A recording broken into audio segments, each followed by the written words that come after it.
الله الرحمن الرحيم تبت يدا أبي لهب وتب ما أغنى عنه ماله وما كسب سيصلى نارا ذات لهب وامرأته حمالة الحطب في جيدها حبل من مسد ما أغنى عنه ماله وما كسب، کام نہیں آیا اس کا مال. کس کا مال؟ ابو لہب کا مال. وما کسب، اور جو اس نے کمائی کی اس کی کمائی بھی کام نہیں آئی. یہاں پر مال اور کمائی دونوں کو الگ الگ بتایا گیا. مال بھی تو کمائی ہی ہوتی ہے، لیکن حضرت عائشہ کی روایت ہے،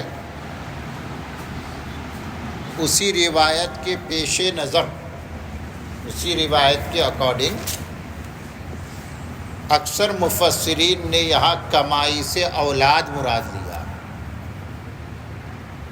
حضرت عائشہ کی روایت ہے کہ سب سے بہترین کمائی جو انسان کھاتا ہے نا، سب سے بہترین کمائی جس کو انسان استعمال کرتا ہے اس کی محنت کی کمائی ہے.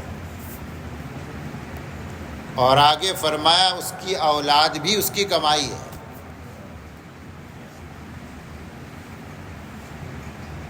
حدیث کا مطلب ظاہر ہے، اولاد بھی کمائی ہے. اس سے ایک بات یہ بھی سمجھ میں آ گئی کہ اگر کوئی اولاد کی کمائی کھاتا ہے تو گویا کہ وہ اپنی محنت کی کمائی کھا رہا ہے، یعنی بہترین پاکیزہ کھانا کھا رہا ہے. تو اس میں اولاد کو کمائی کہا گیا ہے. تو ابو لہب کو بھی اپنی دولت پر اور اپنی اولاد پر، چونکہ وہ صاحب مال بھی تھا اور صاحب اولاد بھی، اولاد کثیر، بہت سی اولادیں تھیں اس کی. ایک مرتبہ کہنے لگا کہ یہ جو محمد ہے صلی اللہ علیہ وسلم، اگر اس کی بات صحیح ہے جیسا کہ وہ کہتا ہے تو میں مقابلہ کروں گا. میرے پاس مال ہے، میرے پاس جماعت ہے، اور آسانی سے کسی کے قبضے میں کنٹرول میں نہیں آؤں گا کہ کوئی مجھ کو سزا دے دے آسانی کے ساتھ. قرآن کہتا ہے جب سزا ہوئی غزوہ بدر کے 7 دن بعد یا 7ویں روز، جب یہ پلیگ میں مبتلا ہوا، اس کو گاٹھ نکلی اور کنفرم ہو گیا کہ یہ پلیگ کی گاٹھ ہے، تو معالجین جو تھے، ڈاکٹرز نے بھی ہاتھ کھڑے کر دیے کہ ہمارے پاس اس کا کوئی علاج نہیں ہے. اور اولاد نے بھی رشتہ توڑ لیا کہ یہ تو متعدی مرض ہے، اسپریڈ ہوتا ہے، اگر ہم یہ باپ کے پاس گئے تو یہ بیماری ہمیں بھی لگ جائے گی. تو انہوں نے بھی اپنے گھروں کے دروازے بند کر لیے. ڈاکٹر بھی چلا گیا اٹھ کے. تیماردار جو ہوتے تھے، پرسان حال پوچھنے والے، وہ بھی کوئی بچا ہی نہیں. بستر مرگ پر اکیلا تڑپتا تڑپتا مر گیا. 3 دن تک لاش پڑی رہی.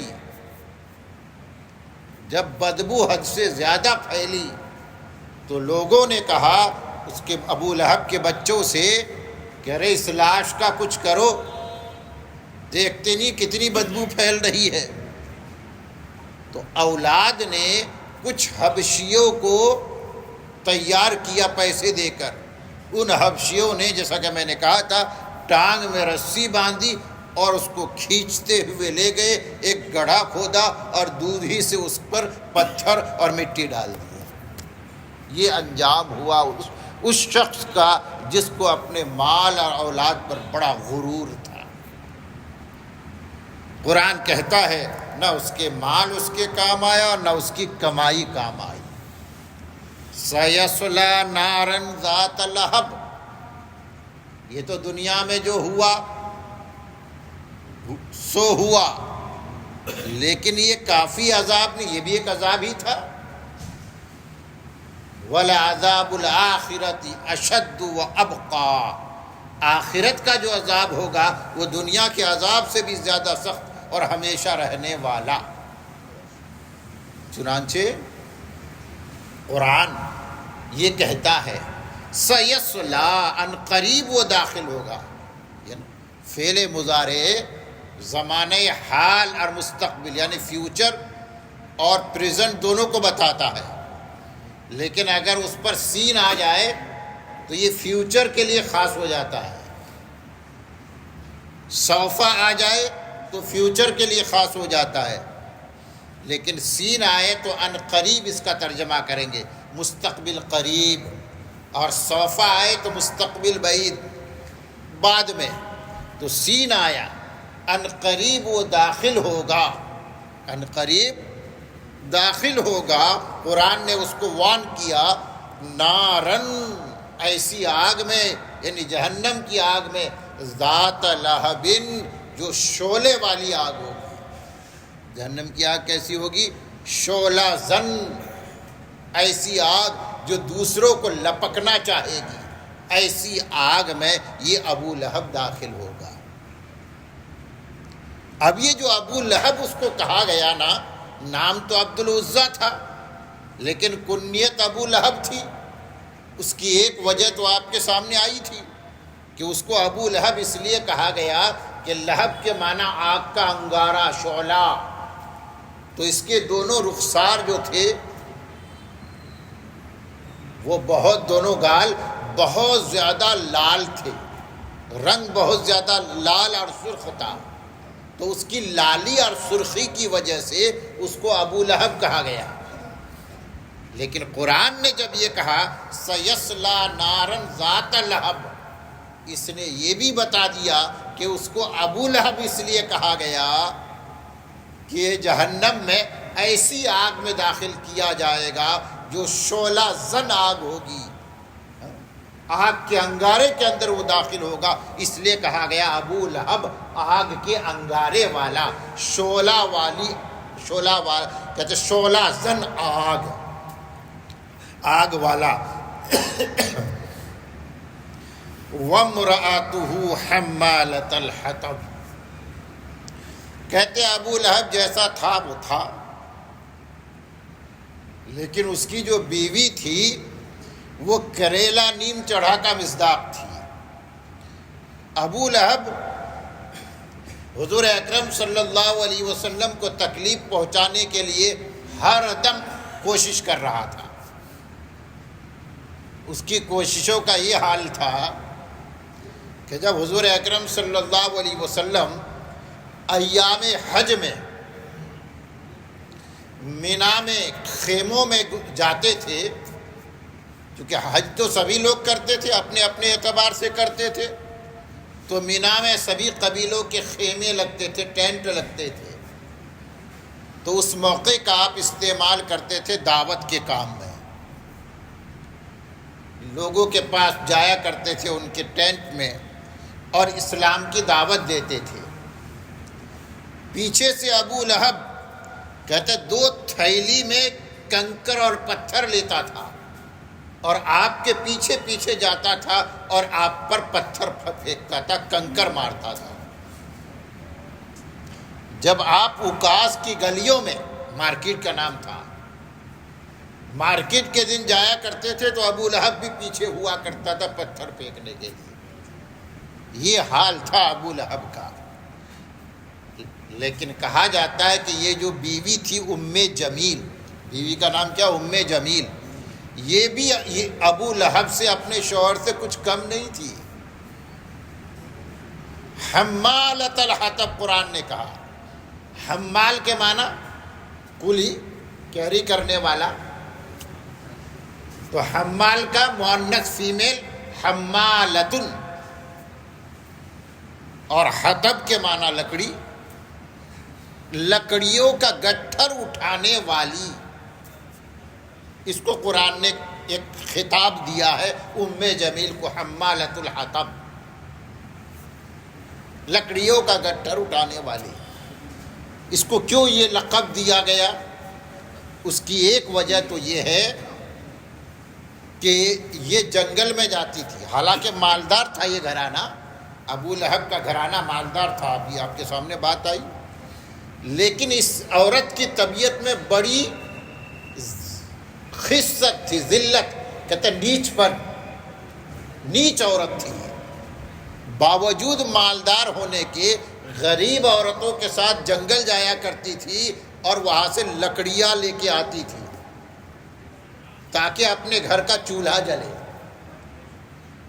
دوسری عورتیں تو اس لیے جاتی تھی کہ گھر کا چولہا جلے، اور یہ اس لیے جاتی تھی کہ پیسے بچ جاوے کچھ، اس لیے اس کو حمالۃ الحطب کہا گیا. دوسری وجہ ہے کہ یہ جنگل جایا کرتی تھی لکڑیاں جمع کرنے کے لیے. کہتے ہیں وہ جلانے کی لکڑیاں جمع نہیں کرتی تھی جلانے کے لیے، بلکہ کانٹے دار لکڑیاں تلاش کرتی تھی کہ وہاں سے کانٹے دار لکڑیاں لاوے اور محمد صلی اللہ علیہ وسلم کے راستے میں نعوذ باللہ کانٹے بچھا دے. چنانچہ وہ کام کیا کرتی تھی، جنگل سے کانٹے دار لکڑیاں لا کر آپ کے راستے میں بچھایا کرتی تھی، اور اگر وہ آپ کے پیروں کو کانٹے چبھتے تھے تو بہت خوش ہوتی تھی. اس لیے اس کو حمالۃ الحطب کہا گیا. تیسری وجہ ہے حمالۃ الحطب، یہ ایک اصطلاح بھی ہے شریعت کے ٹرم میں. یہ جو چغل خور آدمی ہوتا ہے اس کو حمال الحطب، عورت ہے تو حمالۃ الحطب کہا جاتا ہے. چغل خور سمجھے؟ نہیں سمجھے. غیبت تو سمجھتے ہیں، بیک بائٹنگ، پیٹھ پیچھے کسی کی غیبت کرنا، برائی، کسی کو برائی کے ساتھ یاد کرنا، اس کی ایبسنٹ میں، اس کی غیر موجودگی میں، یہ غیبت ہے. چغل خوری غیبت سے ملتا جلتا ہے. چغل خوری میں چغل خور کیا کرتا ہے؟ وہی غیبت انجام دیتا ہے، لیکن غیبت دو آدمیوں کے درمیان لڑائی اور جھگڑا پیدا کرنے کے لیے کرتا ہے. غیبت میں تو کس لیے کرتا ہے برائی؟ تاکہ اس کے بدنامی ہو جائے، بدنام کرنے کے لیے. اور چغل خور یہ غیبت کرتا ہے لوگوں کے پاس جا کر تاکہ دو آدمیوں کے درمیان عداوت اور نفرت قائم ہو جائے، یعنی آپسی تعلقات کو بگاڑنا. جیسے بعض لوگوں کی عادت ہوتی ہے، پتہ چلا کہ دو آدمیوں میں بڑی دوستی ہے، اب یہ چغل خور دونوں کے پیچھے پڑتا ہے. باتوں باتوں میں ایک سے کہتا ہے آپ کو فلاں دوست ہے آپ کا، لیکن اس کی ایک عادت میرے سمجھ میں نہیں آتی، وہ ایسا کرتا ہے. سامنے آپ کا دوست بنتا ہے لیکن آپ پیٹھ پیچھے آپ کی برائی بیان کرتا ہے، غیبت کرتا ہے. اب آدمی کہتا ہے اچھا میرا دوست ہو کر میری برائی کرتا ہے. دوسرے دوست کے پاس جاتا ہے، اس سے کہتا ہے کہ آپ کے دوست سے ملاقات ہوئی تھی، وہ آپ کی شکایت کر رہا تھا. یہ ہے چغل خوری، آپس کے تعلقات کو بگاڑنا. شریعت کا منشا کیا ہے؟ شریعت کا منشا ہے نصیحت. اس دنیا میں کوئی بھی بے عیب نہیں، بے عیب اللہ کی ذات ہے اور معصوم انبیاء کرام ہیں. صحابہ کرام، اولیاء کرام، اللہ کے نیک بندے، ان کو محفوظ کہا جاتا ہے. کیا کہا جاتا ہے؟ محفوظ. یہ جملہ یاد رکھیے گا. اللہ کی ذات بے عیب ہے. انبیاء اور فرشتے معصوم ہیں. صحابہ کرام محفوظ ہیں، معصوم نہیں، یعنی گناہ کر سکتے ہیں، کرتے بھی ہیں، لیکن اللہ کی طرف سے ان کی حفاظت ہوتی ہے. اور عام انسان خطا کار ہوتے ہیں. عیب کوئی نہ کوئی کسی نہ کسی عیب میں مبتلا ہوتے ہیں. اس کے لیے پھر اللہ تعالیٰ نے نصیحت رکھا ہے کہ کسی کے اندر کوئی کمی نظر آئے تو تم اس کو نصیحت کرو. نصیحت کا مطلب یہ ہے خیر خواہی کے جذبے سے اس کے سامنے اس کی کمی کا تذکرہ کرو، اس انداز سے کہ وہ آپ کو اپنا خیر خواہ سمجھے، اس کو برا نہ لگے. طعن نہیں کرنا ہے، ٹونٹ نہیں کرنا ہے، تانا نہیں مارنا ہے، نصیحت کرنا ہے. یہ نصیحت الدال علی الخیر کفاعلہ، بہت بڑا ثواب بتایا گیا ہے اس شخص کے لیے جو نصیحت کرے. لیکن اگر کوئی نصیحت نہیں کرتا، اس کی کمی کا تذکرہ کر کے اس کو بدنام کرتا ہے، یہ غیبت ہے. اور یہ غیبت اگر کس لیے کرتا ہے؟ دو آدمی کے تعلقات کو خراب کرنے کے لیے کرتا ہے تو یہ چغل خوری ہے. غیبت اور چغل خوری بڑے گناہوں میں سے اکبر الکبائر. ایک حدیث میں 3 گناہ کا ایک ساتھ میں ذکر ہے. ایک مرڈر کرنے والا، زنا کرنے والا اور چغل خوری کرنے والا. آپ اندازہ کیجئے کہ یہ چغل خوری کتنا بڑا گناہ ہے. صاف حدیث میں کہا گیا لا يدخل الجنت قطات، چغل خور جنت میں نہیں جائے گا. چغل خور کے لیے دوسرا لفظ استعمال کیا جاتا ہے مشاء بنمیم. مشاء کا معنی خوب حرکت میں رہنے والا، ہر دم مومنٹ میں رہنے والا. کبھی اس کے چغل خور کی عادت کیا ہوتی ہے؟ اس کو آرام سے بیٹھنا گوارا نہیں ہوتا ہے، اس سے ملا چغل خوری میں مبتلا. پھر یہاں سے گیا دوسری مجلس بنائی، وہاں چغل خوری کر رہا ہے، آپس کے لوگوں کے تعلقات بگاڑ رہا ہے. اس لیے چغل خور کو مشاء بنمیم کہا جاتا ہے. ایک روایت اس سلسلے میں عرض کروں. حضرت ابو سعید خدری رضی اللہ تعالیٰ عنہ مشہور صحابی ہے. ایک نماز کے بعد جب نماز سے فراغت ہوئی تو وہ اٹھے اور گھر جانے لگے. تو حضور نے فرمایا اگر کسی کو جنتی دیکھنا ہو تو اس شخص کو دیکھ لے. اب صحابہ حیران و پریشان، ان کو دیکھنے لے کون ہے؟ سب نے دیکھا یہ ابو سعید خدری ہے. دوسرے دن بالکل سیم واقعہ، نماز ہوئی، وہ کھڑے ہوئے گھر جانے لگے. حضور نے فرمایا جس کسی کو دنیا میں جنتی دیکھنا ہو اس کو دیکھ لے. تیسرے روز بھی آپ نے ان کو دیکھ کر یہی فرمایا. اب ایک صحابی ہے عبداللہ ابن عمر رضی اللہ تعالی عنہما،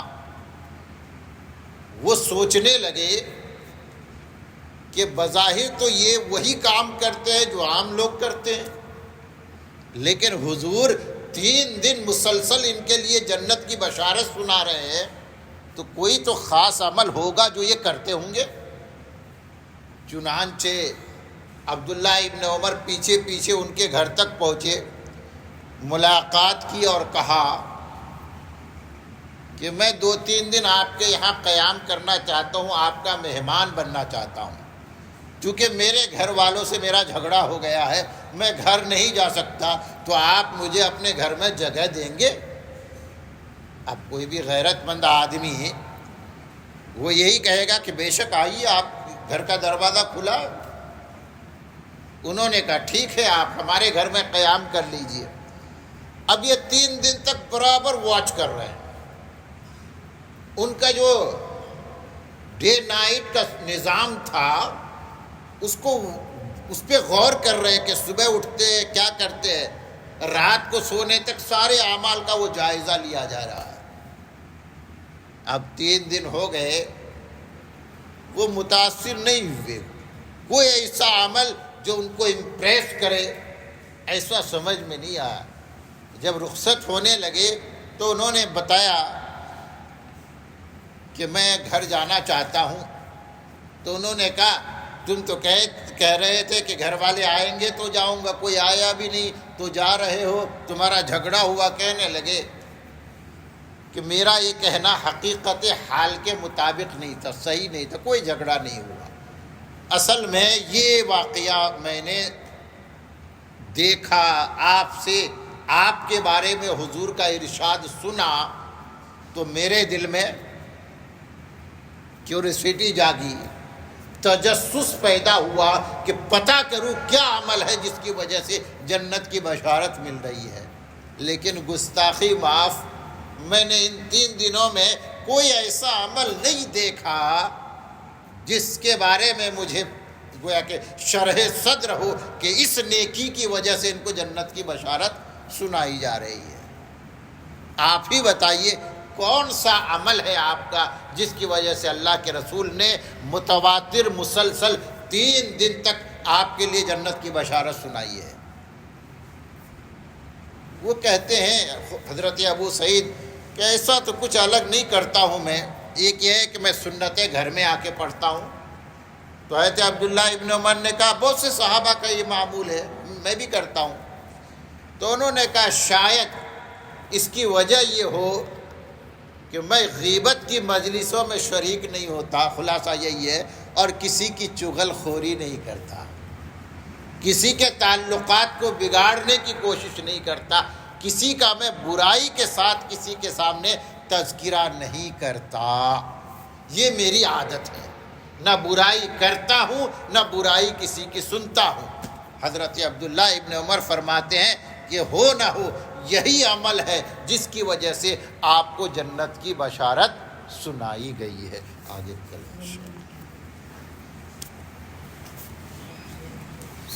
الحمدللہ رب العالمین والصلاة والسلام علی رسولہ النبی الکریم اللہم انت السلام ومنک السلام تبارک یا ذا الجلال والاکرام ربنا ظلمنا انفسنا وَإِن لَّمْ تَغْفِرْ لَنَا وَتَرْحَمْنَا لَنَكُونَنَّ مِنَ الْخَاسِرِينَ۔ یا اللہ ہمارے گناہ معاف فرما دے، یا اللہ ہماری خطائے لغزشیں معاف فرما دے، یا اللہ یا اللہ یا اللہ بے شک ہم آپ کے بندے ہیں، یا اللہ بندگی کرنا یہ ہماری ذمہ داری ہے، یا اللہ اس ذمہ داری کو پورے طور پر نبھانے کی توفیق عطا فرما۔ یا اللہ تمام تر کمزوریوں کے ساتھ جو بھی بندگی انجام پاتی ہے، یا اللہ اپنی شان کے مطابق اس کو قبول فرما، اپنی شایان شان بدلہ عطا فرما۔ یا اللہ اپنی شایان شان بدلہ عطا فرما، یا اللہ اپنی شایان شان بدلہ عطا فرما۔ یا اللہ جو کچھ پڑھا گیا سنا گیا، یا اللہ پڑھنے والے کو بھی قبول فرما، سننے والے کو بھی قبول فرما۔ یا اللہ کہنے والا بھی محتاج، سننے والے بھی محتاج، یا اللہ کہنے والے کی طلب بھی ثواب پانا، سننے والے کی طلب بھی ثواب پانا۔ یا اللہ اس کا بہترین ثواب، اس کا بہترین اجر ہمارے لیے مقدر فرما۔ یا اللہ اس کا اجر ہم سب کے لیے مقدر فرما۔ یا اللہ اس کی برکتیں ہم سب کو عطا فرما۔ یا اللہ قرآن کی برکت سے ہمیں اچھا انسان بنا، اچھا مومن بنا۔ یا اللہ ہماری انسانیت کو بہتر بنا دے، ہمارے ایمان کو مضبوط بنا دے، تمام انسانی تقاضوں کو پورا کرنے والے بنے، ایمانی تقاضوں کو پورا کرنے والے بنے۔ آمین یا رب العالمین۔ سبحان ربک رب العزت عما یصفون وسلام علی المرسلین والحمد للہ رب العالمین۔